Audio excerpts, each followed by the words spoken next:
guys, welcome to Coach Steve Academy. This is Suellio Almeida. We're going to see my lap with the Porsche Cup at Hockenheim. We're going to see the entire lap, and then we're going to talk about corner by corner.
All right, so going into this first corner, it's very important to very early already come all the way to the left here, because I see a lot of people going side by side with the curb, and then very late on the last second trying to turn left right before the corner, but that's way too late. And what happens when you do it is you end up braking with the car pointing outwards, which makes the corner way more difficult, and it's just impossible to do the same lap times.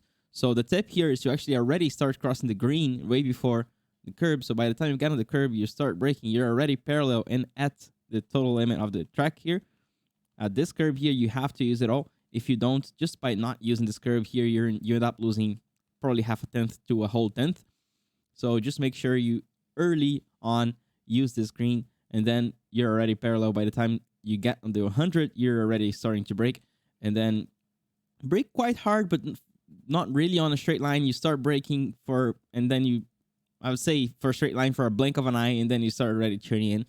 You want to use a little bit of this red here on the inside, just not too much, and make sure you get back on power before you hit it. Why is that? Because when you get back on power before you hit it, you end up lifting the fronts, which helps minimizing the impact with the curb, and the car has a much smoother bounce after hitting it. You can actually use a little bit more of the exit here. On this time, I ended up leaving. I could be probably half a car more to the left. You get an off track here when you have the center of the car on the green. So as you can see, let's say the exhaust on the green gives you an off track. So I could have used a lot more, but it ended up being very good. I think it's just the way the car bounced here was very smooth, and I ended up not understeering off. But that's the thing with the curb. You end up sometimes, depending on how you hit the curb, you get a lot of understeer, which sends you to the off-track area. So be careful with that, especially in the qualifying session. And then for the next corner here, we're going to brake quite hard because it's kind of a compression under braking. It is a compression. And I'm starting to brake at somewhere in between the 150 and the 125 here. So I reach my peak pressure when I am at 125, right before 3-4 cars before the access road here. Then we're going to turn in relatively late because we kind of need to bring the car as much as we can to the right to be able to do the left-hander that comes after. Just make sure you don't over-sacrifice it, though. The next corner is not too difficult, and you should do it flat because there's a long straight right after. So you want to sacrifice, but not too much. For example, on this one here, I go more or less here right before the change of direction. So let's say this is maybe 2/3 to the left, and that's already enough to change direction, use the green here, and then let the car go all the way to the outside. As you can see, there's even more room to be used here.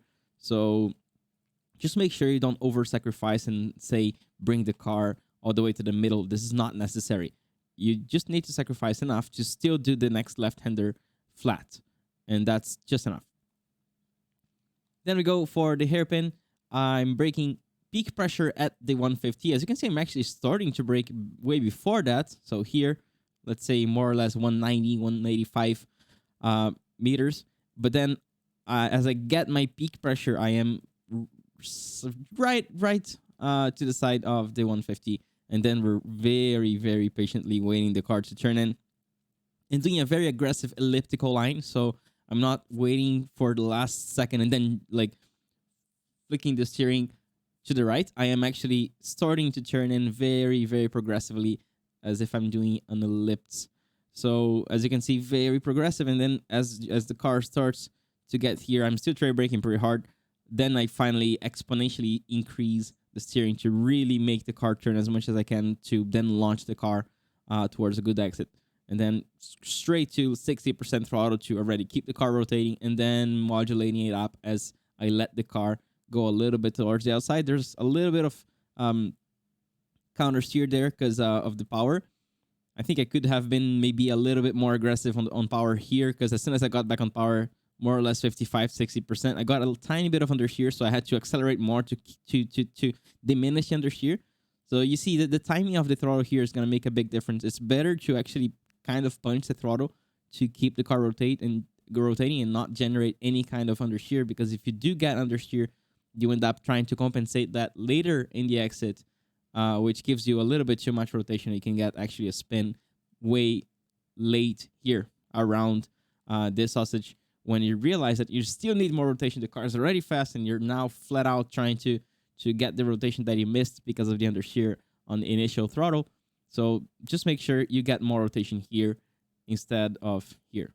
So don't hesitate here being extremely gentle or just squeezing the throttle way too slow.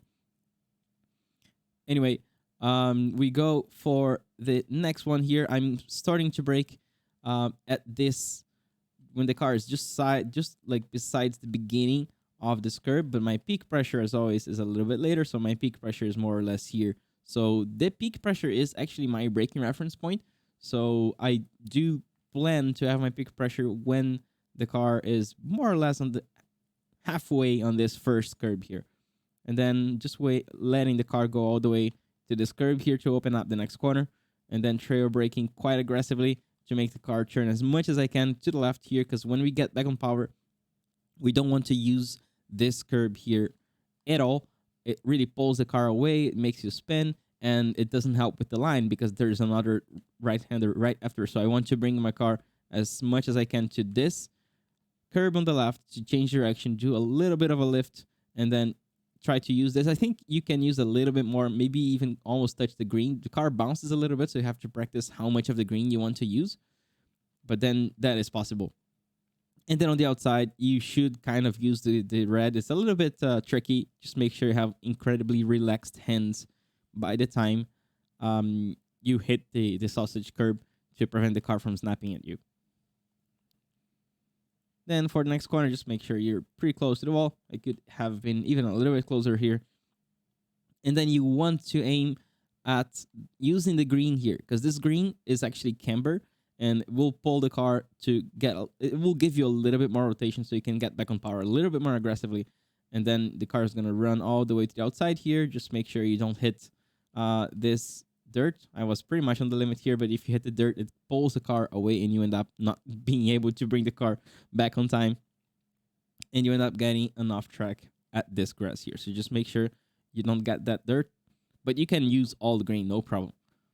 Then quickly come back to the right because the next braking zone is right there.